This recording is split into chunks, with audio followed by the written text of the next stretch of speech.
Assalamualaikum warahmatullahi wabarakatuh. Perkenalkan, nama saya Muhammad Iqbal. Ini satu rusun 43 rusun dengan ini presentasikan seperti pertemuan kita dengan mata kuliah administrasi yang berjudul pendaftaran tanah di Indonesia.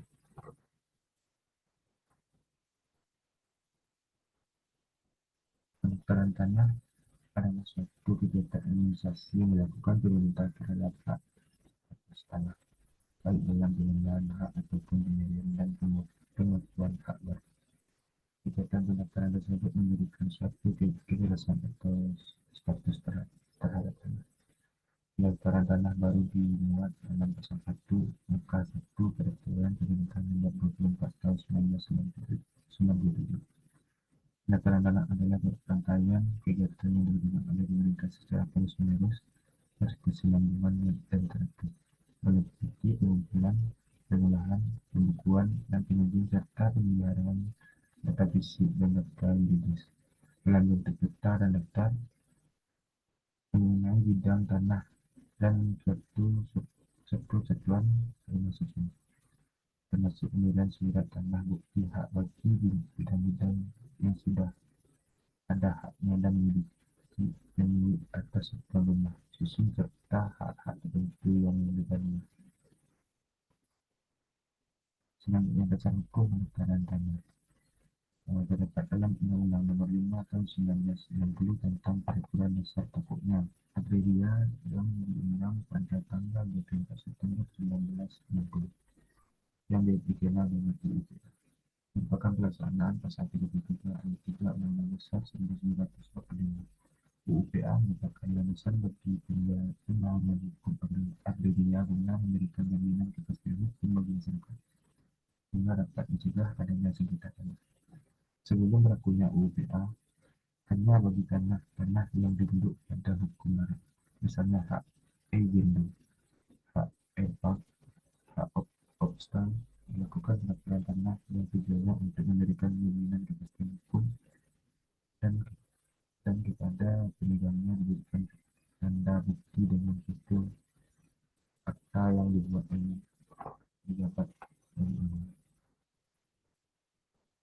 Selanjutnya, objek pendaftaran tanah. Adapun objek pendaftaran tanah menurut ketentuan pasal 9 PP Nomor 24 Tahun 1993. Yang pertama yaitu bidang-bidang tanah yang mempunyai dengan hak milik, hak guna usaha, hak guna bangunan dan hak pakai. Yang kedua, tanah hak pengelolaan. Yang ketiga, tanah wakaf. Yang keempat, hak milik atas satuan rumah susun. Yang selanjutnya yaitu hak tanggungan yang terakhir yaitu tanah liar. Selanjutnya, asas pendaftaran tanah. Dalam pasal 2 Peraturan Pemerintah Nomor 24 Tahun 1997 dinyatakan bahwa pendaftaran tanah dilaksanakan berdasarkan asas. Yang pertama, asas sederhana. Asas ini dimaksud agar ketentuan pokoknya maupun prosedurnya dengan mudah dapat dipahami oleh pihak yang berkepentingan, terutama pada pemegang hak atas tanah. Yang kedua, asas aman. Asas ini dimaksud dengan menunjukkan bahwa pendaftaran tanah perlu diselenggarakan secara teliti dan cermat sehingga hasilnya dapat memberikan jaminan kepastian hukum sesuai dengan pendaftaran tanah itu sendiri. Selanjutnya, asas terjangkau. Asas ini dimaksud dengan keterjangkauan bagi pihak-pihak yang memerlukan, khususnya dengan memperhatikan kebutuhan dan kemampuan golongan ekonominya. Layanan ini diberikan dalam rangka penyelenggaraan pendaftaran tanah harus bisa terjangkau oleh pihak yang memerlukan. Berikutnya, asas mutakhir. Asas ini dimaksud kelengkapan yang memadai dalam pelaksanaannya dan kesinambungan dalam penyelenggaraan data. Selanjutnya, asas terbuka. Asas ini dimaksud agar masyarakat dapat mengetahui atau memperoleh keterangan mengenai data fisik dan data yuridis yang benar setiap saat untuk pertahanan kedaulatan negara. Berikutnya, sistem pendaftaran tanah. Ada dua macam sistem pendaftaran tanah. Yang pertama, sistem pendaftaran hak. Yang kedua, sistem pendaftaran akta. Persamaan dari kedua sistem pendaftaran tersebut yaitu baik dalam sistem pendaftaran akta maupun sistem pendaftaran hak. Tidak mempunyai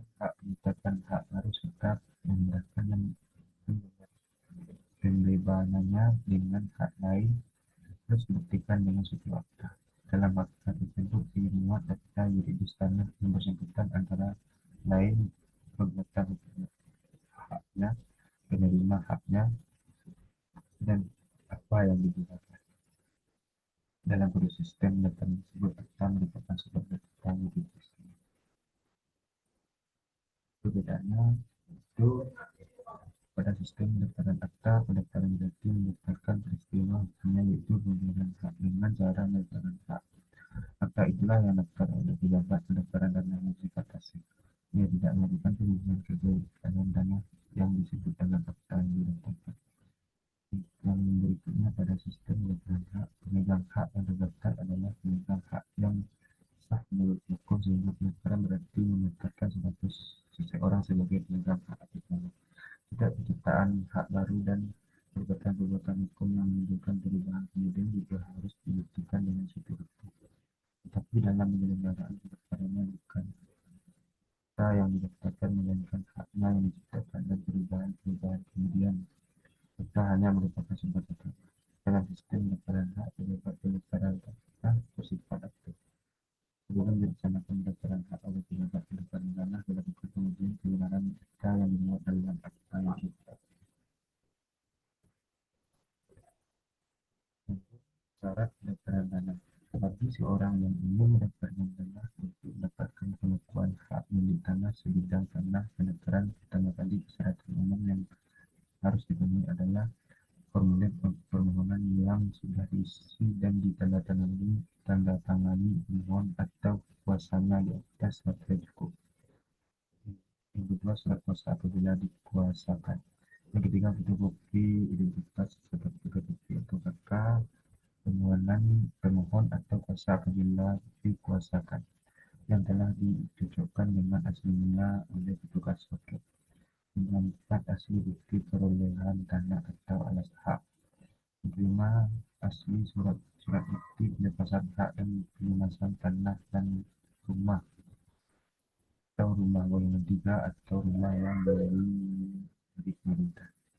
Selanjutnya, fotokopi SPPT PBB jalan yang telah dicocokkan dengan aslinya oleh petugas loket. Penyerahan hak bukti SSB atau BPHTB dan bukti bayar uang pemasukan pada saat pendaftaran hak.